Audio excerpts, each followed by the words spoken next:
ध्वनि आपके कानों में ना जाए।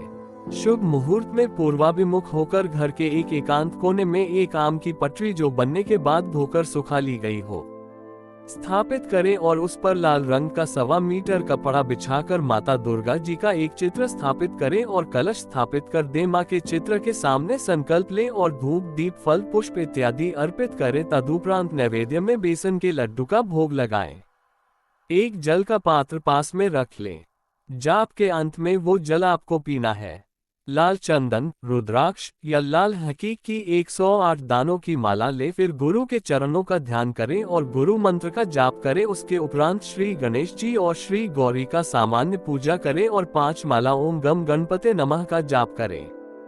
फिर आपको एक ही बैठक में ओम ह्रोम नमः शिवाय 51 माला नित्य प्रति जाप करना है और निम्न मंत्र का 5 माला जाप करना है। कोट कोट पे खेले, डाल डाल पर झूले, ताल ताल को सुखाए, भूत भविष्य को बताए, तीर पे तीर चलाए चलाए, के पूर्व जन्म को ना बताए तो दृष्टि पिशाच ना कहाए, बंद खुली आंखन से बताए, सही गांव संवत जात धर्म गैल को नेत्रन से ना बताए तो अपनी माँ की सैया तोड़े, वा के चीर पे चोट करे, आन कालिका की बंदगी, महाकाल शंकर की मेरी भक्ति, गुरु की शक्ति, मंत्र साचा फूलो मंत्र ईश्वरी वांचा।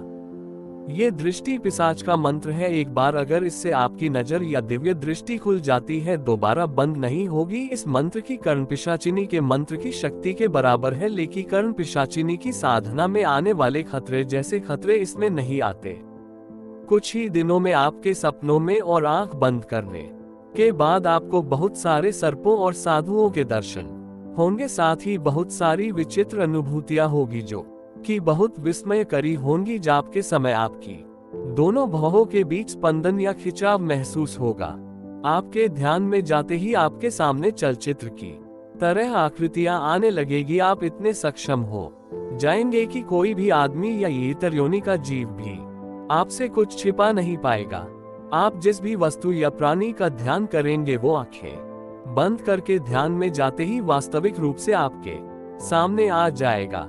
सोमवार को शिव उपासना करें और व्रत धारण करें। त्रयोदशी का व्रत बिना नागे के धारण करें। सभी साधना विषयक नियमों का सख्ती से पालन करें। ये याद रखो कि आपको साधना के समय या वैसे भी कब्जी की शिकायत ना हो। अगर है तो पहले उसकी प्राकृतिक चिकित्सा करवाएं। बीज मंत्र की और शास्त्रिक साधना करते हुए शुद्ध उच्चारण, भूत शुद्धि, न्यास और जितनी भी शास्त्रिक मर्यादा है उनका पालन करें। साबर मंत्रों की साधना के समय नौनाथों और शिव स्वरूप भगवान श्री गुरु गोरक्षनाथ जी की साधना जरूर करें।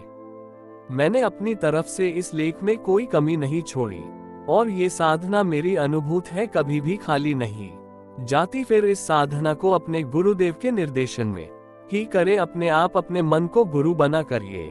साधना को करने का प्रयास करने की बुद्धिमानी ना करें, अन्यथा विपरीत परिणामों का रसास्वादन करना होगा। इसमें बहुत सी बारीकियां हैं, इसलिए किसी विशेषज्ञ के निर्देशन में ही करें।